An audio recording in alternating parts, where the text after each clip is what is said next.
Retro Wednesdays! Well, hello YouTube fans, welcome to another episode of Retro Wednesdays with Iceman Ari.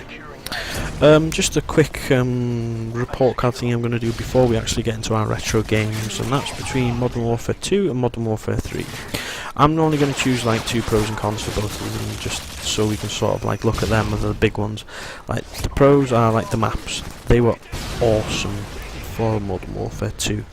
I think they've had the best maps for all the games that have come out so far, because there's loads of really good ones like Terminal, Wasteland, Favela, which we're playing now, even Rust. I enjoyed them kind of maps because they were really bright and they were just really good maps to play with. The bad points, obviously, the support that was with the game. Even when the game was at its peak, the support was really crappy, and they could have just, I don't know, just made more of an effort. And the support obviously leads us to a huge one here, which is obviously the YouTubing in this game. It was never addressed, ever. They didn't do anything to like nerf it or anything, and I think if they actually nerfed the actual YouTubing in this game, I think you would have actually had a fantastic game, and it would have been probably one of the better ones. So I give that overall about an 8.5 out of 10. For Modern Warfare 3, they really have learnt, I think so, from their mistakes, but they've also gone back as well. One of the big ones that I've thought is really good is just the game modes. The game modes are fantastic, the new ones that they brought out for the community playlist. It's something different, and even though, you know, the game's, 6 months old now, they're still bringing out new game modes, and it keeps you wanting to play it, and I think it just keeps it fresh, and it brings people back to it. And the other thing that's awesome, and I think is good, which is different from Modern Warfare 2, is the support. The support, they've like taken a new direction. They have really been supporting this game. They've nerfed guns, you know, they've rebalanced everything. You know, any glitches or anything like that, they've seen to really quickly, so they are really making an effort to just make our gaming just more enjoyable, basically. The downsides is the darkness of the maps. So in a way, it's like they've swapped around on both sides from Modern Warfare 2 to Modern Warfare 3. They've concentrated on one and sort of forgotten a bit about the other. The darkness of the maps is just, it's an issue for me, and I hope that if they do bring out Modern Warfare 4, which I think they will, that they are brighter and back up to date. And the other big beef I've got is kill streaks. The kill streaks have been nerfed to a severe amount, so I think they need to, I don't know, readjust them again for Modern Warfare 4. So overall, I give Modern Warfare 3 9.5, because in general, Modern Warfare 3 is a good, well-built game, and there's more support on it. But if Modern Warfare 2 just sorted, you know, them few bad things that they had, it'd be up there with Modern Warfare 3. This then obviously brings me to our retro games. My retro game of the week this week is Tony Hawk, the Pro Skater 2. That was one of the best PlayStation 1 games I played, which was skateboarding. I'm not into that kind of sporty kind of playing, but the skateboarding, I don't know if it was just the hype of skateboarding at that time, but it was a really fantastic game, and you could actually really do loads of tricks and all that, and it was just a game you could play for hours and actually not get bored, and just, it had loads of different levels and all that, and you could collect loads of stuff, so it was a really enjoyable game, and it was one I spent a good fair few hours playing on it. I think more than I do Modern Warfare 3 or Call of Duty in general now. I think I spend more time playing Tony Hawk, just, you know, playing that until it came out for PlayStation 2 as well, so it carried on. But I think, well, of all the Tony Hawk games, I think Pro Skater 2 was the best and my favourite.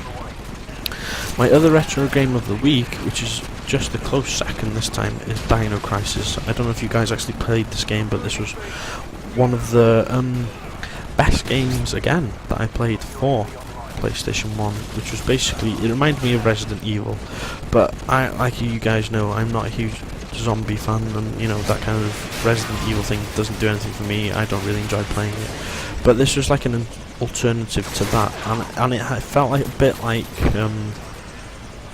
you were playing Tomb Raider, that kind of style, because you solve puzzles and everything in it, and also a bit like Metal Gear Solid, that kind of style to it as well, which basically the gist of the game was, you know, you had to you were going to this lab, and basically it was like a time sort of like switch or something, and basically there was dinosaurs in it, and basically you had to go around avoiding dinosaurs and all that, and you had to solve puzzles and everything, and you know, to open doors and that you had to like collect key cards and everything, and it was a really hard game to play. It reminded me of playing like Alien, the first game that was on PlayStation 1 that I played as well, one of the first ones, and it's that kind of hard game to play that you don't get these days. It was, you know, it was one of them that you're playing for hours, and I remember it took me months to complete this game. I was playing it for what felt like, you know, weeks on end. But them my two awesome games, retro games of the week, which Tony Hawk being the retro game of the week. Just a quick snippet about this game, guys, as the game's slowly wrapping up.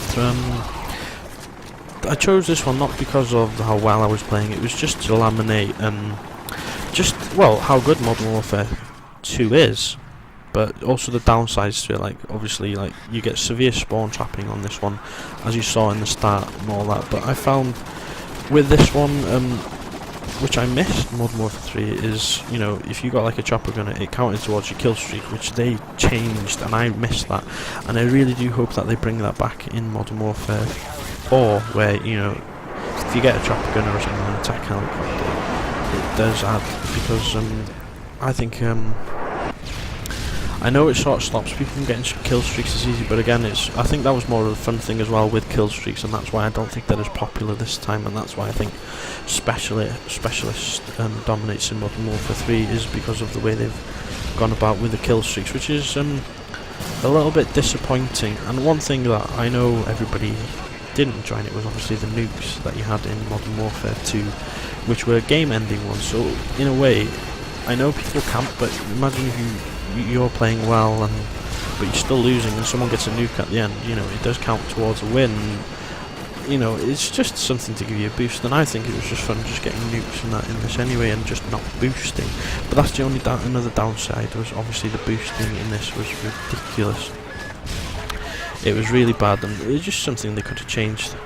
And that obviously then brings me to my most important question of the day, in the sort of from the PlayStation era, from PlayStation 1 to PlayStation 3, which was your better genre, Final Fantasy or Resident Evil? Leave your comments in the comment section below, guys.